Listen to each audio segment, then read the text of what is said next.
यह कहानी चतुर कौवा और सोने का बीज की है। तो चलिए इस चतुर कौवा और सोने का बीज की कहानी को शुरू करते हैं। लेकिन उससे पहले आपसे छोटा सा रिक्वेस्ट है कि यदि आप हमारे चैनल पर पहली बार आए हैं तो प्लीज चैनल को सब्सक्राइब करके बेल आइकन को दबा लीजिए। चलिए स्टोरी को शुरू करते हैं। बहुत समय पहले की बात है। एक सुंदर जंगल में सभी पक्षी खुशी खुशी रहते थे। जंगल में एक बड़ा पेड़ था जिसकी छांव में पक्षी बैठकर गपशप करते थे। उस पेड़ का राजा था एक चतुर कौवा जिसे सभी पक्षी मानते और सम्मान देते थे। एक दिन जंगल में एक अनोखा बीज गिरा। वह बीज सोने की तरह चमचमा रहा था। सभी पक्षी उसे देखकर चकित हो गए। तोता बोला, यह बीज तो जादुई लगता है, इसे हमें सुरक्षित रखना चाहिए। लेकिन मोर को उस बीज पर लालच आ गया। वह बोला, नहीं, यह बीज मेरा है, इसे मैं अपने घोंसले में रखूंगा। यह सुनकर बाकी पक्षी भी लालच में आ गए और बीज पर अपना अपना अधिकार जताने लगे। पेड़ के नीचे हंगामा मच गया। तभी चतुर कौवा वहाँ आया और बोला, शांति रखो दोस्तों, यह बीज हम सबका है। पहले हमें यह समझना होगा कि यह बीज किसके काम का है। सभी पक्षी कौवे की बात सुनकर चुप हो गए। कौवा बीज को गौर से देखने लगा। उसकी चमक से कौवा को कुछ अजीब सा एहसास हुआ। उसने कहा, इस बीज को जमीन में दबा देना चाहिए, हो सकता है इससे कोई जादुई पेड़ उगाए। सभी पक्षियों ने कौवे की बात मान ली और बीज को जमीन में दबा दिया। कुछ दिनों बाद उस जगह से एक पेड़ उगने लगा, लेकिन वह साधारण पेड़ नहीं था। उसकी पत्तियां सोने की थीं और वह बहुत सुंदर लग रहा था। अब पक्षी खुश थे क्योंकि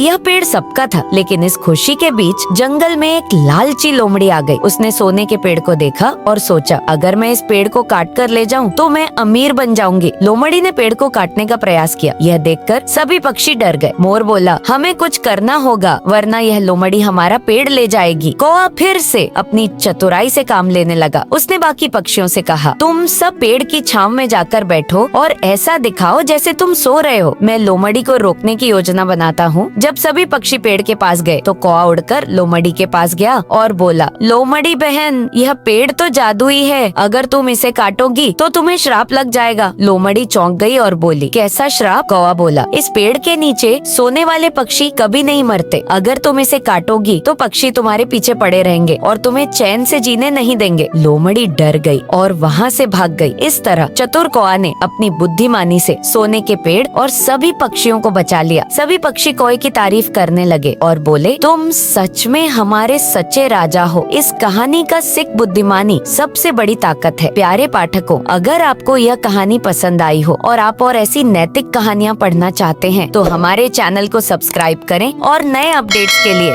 बेल आइकन दबाएं। धन्यवाद।